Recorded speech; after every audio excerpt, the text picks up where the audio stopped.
So ఇది ఇంకొక మంచి పార్లమెంట్ ఏరియాకి సంబంధించి కూడా ఏ అభ్యర్థి గెలవబోతున్నారో తెలుసుకునే ప్రయత్నం అలాగే మీకు చెప్పే ప్రయత్నం అయితే చేస్తాం. గుడివాడ నియోజకవర్గం గురించి మనం అక్కడ ఎవరు గెలుస్తారో కూడా తెలుసుకునే ప్రయత్నం అయితే చేద్దాం. ఇక్కడ ఆ కూటమి నుంచి కూడా ఆ రాము గారు అక్కడ టీడీపీ పార్టీ నుంచి కూడా పోటీలో ఉన్నారు. అలాగే వైసీపీ నుంచి ఆ కొడాలి నాని కూడా అక్కడ పోటీలో ఉన్నారు. వాళ్ళ ఇద్దరు రాజకీయ జీవితం ఏ విధంగా ఉంది కూడా తెలుసుకునే ప్రయత్నం అయితే చేస్తా. సో ముందుగా మనం ఆ టీడీపీ అంటే కూటమి నుంచి అభ్యర్థిగా ఉన్న ఆ రాము గారి రాజకీయ జీవితం ఏ విధంగా ఉంది, సో ఈసారి గెలవబోతున్నారా లేదా గుడివాడలో తెలుసుకునే ప్రయత్నం అయితే ఒకసారి చేద్దాం. ఒకసారి ఆ రాము గారి జాతకం చూడరా ఒకసారి.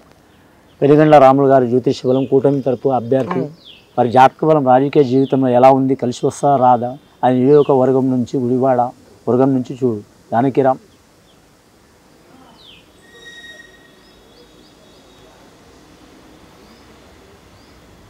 రాజకీయ యోగ బలం చాలా వరకు అందరికీ మాత్రం ఇట్లా తిరిగే అవకాశం చాలా వరకు ఉన్నదండి. వారి పేరు మీద మొత్తం సర్వ ప్రాంతాలు తిరిగే అవకాశం ఉంది.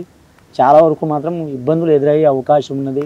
వెలిగండ్ల రాము గారు జ్యోతిష్య బలంలో చూడాలంటే మాత్రం రాజకీయ రంగంలో మాత్రం వారి జాతకంలో మాత్రం ప్రజలకు మాత్రం సహకారం చేసే అవకాశం ఉంది. అధికారం వచ్చినా రాకపోయినా అని కూటమి తరపు నుంచి చివరి వరకు మాత్రం కొనసాగే అవకాశం ఉంది. కానీ త్రుటిలో విజయం మాత్రం అపజయం పాలయ్యే అవకాశం ఉందండి. విజయం మాత్రం ఏరి వారికి గురించి అవకాశం ఉందండి. ఓకే, సో చివరిగా చేజారిపోయే అవకాశం ఉంది జాతక పరంగా చూస్తే అంటారు. సో ఇప్పుడు వైసీపీ నుంచి కొడాలి నాని రాజకీయ జీవితం అలాగే జాతక విధంగా ఉంది, ఒకసారి చెప్పండి ఒకసారి మాకు. జానకిరామ్ వైసీపీ తరపు నుంచి కొడాలి నాని గారి జ్యోతిష బలం ఎలా ఉంది, గుడివాడ నియోజకవర్గం తరపు నుంచి కొడాలి నాని గారి జ్యోతిష బలం మరి జాతకంలో చెప్పాలంటే విష్ణు ఈశ్వరు బ్రహ్మ వచ్చినండి, అలాగే విఘ్నేశ్వరుడు వచ్చిండు. కానీ మాత్రం కొడాలి నాని గారి జ్యోతిష బలంలో చూడాలంటే మాత్రం వారి జాతకంలో అధికార పక్షం నుంచి పోటీ చేస్తున్న వారి జ్యోతిష్యంలో మాత్రం ఒకసారి కలిసి వచ్చింది, రెండోసారి కలిసి వచ్చింది, మూడోసారి కూడా కలిసి వచ్చే అవకాశం ఉంది. వారి జాతకంలో మాత్రం ఇదివరకు కంటే మాత్రం ఇప్పుడు కొద్దిగా మాత్రం వారికి ఇబ్బందులు ఎక్కువ ఎదురయ్యే అవకాశం ఉందండి వారి పేరు మీద. కానీ వారి జాతకంలో మాత్రం వారి పార్టీ తరపు నుంచి కూడా అలాగే ప్రతిపక్షం వారి నుంచి కూడా వారికి ఇబ్బందులు ఎదురయ్యే అవకాశం ఉందండి. కానీ లాస్ట్ ఘడియలో మాత్రం వారు గట్టెక్కే అవకాశం ఉందండి, విజయం సాధించే అవకాశం ఉందండి. ఓకే, గుడివాడ నుంచి మళ్ళీ కొడాలి నాని గెలవబోతుంటారు, గెలిచే అవకాశం కనిపిస్తుందండి. అధికార పక్షం కావచ్చు ప్రతిపక్షం కావచ్చు వారి తరపు నుంచి వీరికి ఇబ్బందులు వచ్చే అవకాశం ఉందండి. ఓకే, సో గన్నవరం నియోజకవర్గానికి సంబంధించి కూడా మళ్ళీ ఆ కొడాలి నాని గెలిచే అవకాశాలు పెద్ద ఎత్తున ఉంటాయంటూ కూడా తన జాతకం చూసుకుంటే కూడా కొన్ని అడ్డంకులు ఉంటాయి. కానీ మళ్ళీ ఈసారి గన్నవరంలో ఆ కొడాలి నాని గెలవబోతున్నారు. మచిలీపట్నం నియోజకవర్గం గురించి అక్కడ ఆ పార్టీ అభ్యర్థులు వాళ్ళ బలాలు ఏ విధంగా ఉన్నాయి, వాళ్ళ జాతకంకి సంబంధించి గెలుస్తారా లేదా గెలిచే యోచనలు ఉన్నాయా లేవా కూడా తెలుసుకునే ప్రయత్నం అయితే చేద్దాం. సో అక్కడ ఆ మచిలీపట్నం నుంచి కూడా ఆ టీడీపీ అంటే కూటమి నుంచి టీడీపీ అభ్యర్థిగా కూడా ఆ కొల్లు రవీంద్ర కూడా అక్కడ టీడీపీ ఆ పార్టీ అభ్యర్థిగా ఉన్నారు. అలాగే ఆ వైసీపీ నుంచి కూడా ఆ పేర్ని కిట్టు అంటే పేర్ని నాని ఆ కొడుకు కూడా అక్కడ ఆ వైసీపీ నుంచి క్యాండిడేట్గా ఉన్నారు. సో వీళ్ళ ఆ రాజకీయ జీవితం ఏ విధంగా ఉండబోతుంది, సో వాళ్ళ జాతకం పరంగా మనము తెలుసుకునే ప్రయత్నం అయితే చేద్దాం. ఒకసారి మనతో పాటు గురూజీ గారు ఉన్నారు. సో నమస్తే గురూజీ. నమస్కారం. సో ఇక్కడ మచిలీపట్నం నుంచి కూడా టీడీపీ నుంచి రవీంద్ర గారు కూడా అక్కడ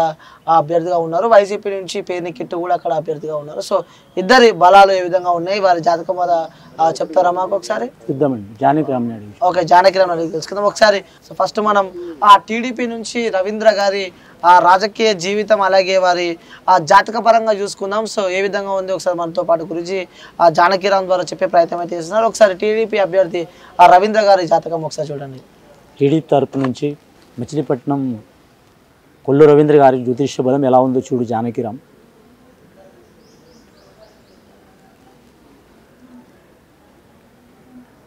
టీడీపీ తరపు నుంచి చూడాలంటే మాత్రం కొల్లు రవీంద్ర గారి జాతకంలో వచ్చిండి భక్తాంజనేయ స్వామి వచ్చిండు, అలాగే శ్రీకృష్ణుడు వచ్చిండు. వారి జాతకంలో చూడాలంటే మాత్రం వారి జాతకంలో విజయయోగం మాత్రం చాలా వరకు నువ్వా నేనని కొనసాగి మాత్రం గెలిచే అవకాశం ఉందండి వారి జాతక బలంలో. కానీ మాత్రం ఆ ప్రాంతంలో మాత్రం చాలా ఎదురుగాలు వీచే అవకాశం ఉంది, అడగడుగున ఆటంకాలు వస్తాయి వారి జ్యోతిష్య బలంలో. అలాగే అధికార పక్షంతో ఉన్న వారితో కూడా ఇబ్బందులు వస్తాయి, అలాగే పార్టీ తరపున పొత్తు పెట్టుకున్న వారితో కూడా మిత్రపక్షం వారితో కూడా ఇబ్బందులు వస్తాయి. కానీ చివరి టైంలో మాత్రం కొల్లు రవీంద్ర విజయం సాధించే అవకాశం ఉందండి. ఓకే, సో నెక్స్ట్ అక్కడ విజయం సాధించే అవకాశం ఉందంటున్నారు. సో అంటే రాజకీయ పరంగా చూసుకుంటే అన్న జాతకం పరంగా చూసుకుంటే ఇప్పుడు అక్కడ వైసీపీ అభ్యర్థిగా ఉన్న పేరుని కిట్టు రాజకీయ జీవితం ఏ విధంగా ఉంటుంది, అలాగే వారి జాతకం ద్వారా తెలుసుకునే ప్రయత్నం అయితే ఇప్పుడు ఆ వైసీపీ క్యాండిడేట్ పేరుని కిట్టుది ఏ విధంగా ఉందో ఒకసారి చెప్పే ప్రయత్నం. చూడు జానకిరామ్ వైసీపీ అభ్యర్థి పేరుని కిట్టు గారి జ్యోతిష్య బలం ఎట్లా ఉంది, అధికార పక్షంలో ఉన్నవారి జ్యోతిష్య బలం కలిసి వచ్చే యోగం ఇప్పుడు రాబోయే కాలంలో ఎలా ఉంది, 2024 సంవత్సరం వారి జాతకంలో చూడాలంటే వారికి కూడా ఆంజనేయ స్వామి వచ్చిండండి, శ్రీకృష్ణుడు వచ్చిండండి. వారి జాతకంలో చూడాలంటే ముఖ్యంగా మాత్రం టీడీపీ కూటమి అలాగే వైసీపీ తరపు నుంచి పేరినాని గారి జ్యోతిష్యంలో చూడాలంటే సరి సమాన యుగబలం రాసి ఉందండి. వారి జాతకంలో చివరి టైంలో మాత్రం అనుకోకుండా మాత్రం అపజయం పాలయ్యే అవకాశం ఉందండి పేరినాని గారి జ్యోతిష బలంలో. ఓకే, సో లాస్ట్లో నువ్వా నేనా అంటూ కూడా ఢీ కొడతారు, కానీ చివరిగా మాత్రం అక్కడ టీడీపీ కూటమి గెలిచే అవకాశం ఉంది. సో అక్కడ ఆ నియోజకవర్గానికి సంబంధించి కూడా నువ్వా నేనా అంటూ కూడా అక్కడ ఢీ కొడతారు, కానీ చివరిగా అక్కడ ఆ కూటమి అభ్యర్థి రవీందర్కే పెద్ద ఎత్తున జాతకం పరంగా చూసుకుంటే ఆ గెలిచే యోచనలు ఉన్నాయంటూ కూడా ఆ గురూజీ గారు మనతో చెప్పడం చూస్తున్నారు.